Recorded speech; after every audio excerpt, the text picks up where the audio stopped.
Bonjour à tous, j'espère que vous allez bien. Je vous retrouve aujourd'hui avec une petite vidéo DIY. On va réaliser ensemble des petits photophores parfaits pour la fin d'année. Donc vous allez avoir besoin d'un verre, ou plusieurs, dépendamment, d'encre à alcool de la couleur de votre choix. Donc toujours pareil, évitez d'en mettre trop, sinon au final vous ne distinguerez plus les couleurs, donc ça ne sera pas forcément très très joli. Un petit support pour venir tapoter votre encre. Moi, ce sont des petits pompons blancs que j'achète en magasin loisirs créatifs, au rayon loisirs créatifs, tout simple. C'est des petits pompons en watts qui servent à décorer normalement des petits supports, des petites poupées ou des éléments voilà, divers et variés. Ils sont parfaits pour utiliser avec les encres à alcool et ça coûte pas très très cher, donc n'hésitez pas à vous pencher sur le sujet. Il vous faudra également éventuellement optionnel, du vernicole et de la paillette. Ça sera pour l'étape finale.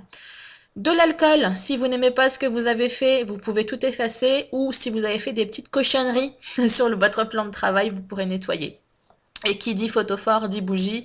Moi j'ai choisi l'option bougie chauffe-plat parce que comme ça je n'ai pas de dépôt de cire au fond du verre. Pour la technique, vous la connaissez, on prend l'encre à alcool, on imbibe dans la ouate, enfin la ouate est imbibée dans l'encre à alcool, pardon, et on vient tapoter la surface qu'on souhaite couvrir avec le support, avec le coton. Et du coup, ça fait des petits effets mouchetés que j'aime bien au niveau du verre. Plus vous allez rajouter d'encre, plus l'aspect sera opaque. Donc vraiment à vous de voir ce que vous souhaitez comme rendu. Si vous souhaitez quelque chose de très translucide comme vous le voyez là, ou au contraire si vous voulez quelque chose de plus foncé comme moi je vais l'avoir à la fin. Donc en ce qui me concerne, j'ai utilisé du violet, du orange, un petit peu de vert et quelques pointes de rouge, mais vraiment par pointe. Donc c'est des couleurs que j'adore, donc moi je triche, je pourrais totalement les utiliser pour toute l'année, même si elles sont plus spécifiques automne, voilà. Au niveau du verre, vous pouvez très bien choisir des verres à pied ou des verres un peu facettés, style faux verre en cristal. Ça peut vraiment faire quelque chose de joli.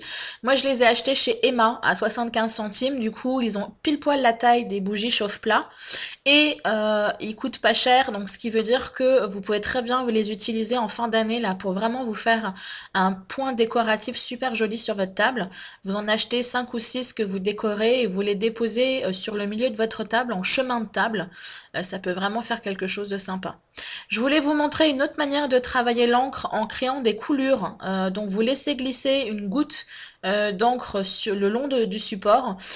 Je ne suis pas allée au bout de l'idée parce que j'aimais pas trop le rendu, c'était pas vraiment ce que je vous souhaitais faire, mais je pense que je tenterai à un moment donné d'aller au bout de ce processus, parce que du coup, en allant vraiment au bout, en superposant plus de couleurs que je ne l'ai fait, et en nettoyant le bord du verre qui était pas très très joli à mon goût, je pense que ça peut donner quelque chose de sympa.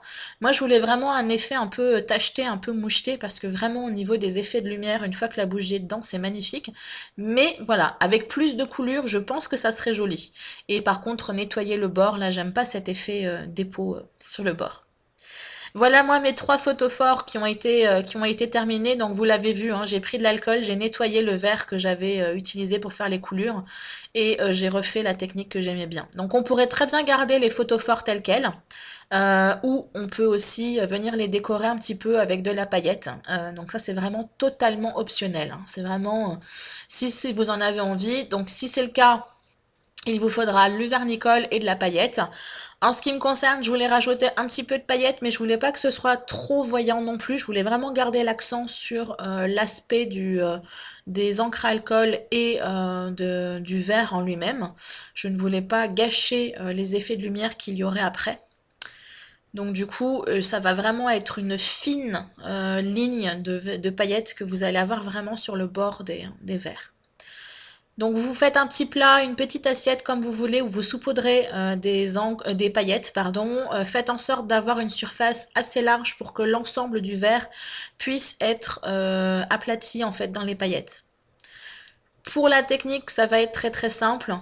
Vous allez prendre votre vernicole que vous allez venir déposer sur le bord du verre, donc à la largeur que vous voulez. Vous utilisez un pinceau, c'est quand même beaucoup plus pratique. Ça vous évite d'en mettre comme moi là sur un papier. Comme mon bidon était pas très pratique, du coup j'ai fait un petit dépôt comme ça sur un papier, hein. Ne copiez pas forcément ma méthode. Et donc voilà, vous venez déposer une fine couche de vernicole, plus ou moins épaisse en fonction de l'aspect que vous souhaitez. Et ensuite vous venez l'aplatir comme ça dans les paillettes. Si vous souhaitez que les paillettes tiennent un petit peu mieux, vous pouvez tout à fait mettre un petit peu de vernis en bombe ou de lac à cheveux. Mais ne faites pas ça quand la bougie est allumée, hein. Voilà, et vous tapotez bien pour que les paillettes qui ne volent plus et restent bien fixées. Voilà, j'espère que ce petit tuto vous a plu. Je vous dis à très bientôt et d'ici là, faites attention à vous. Bye bye!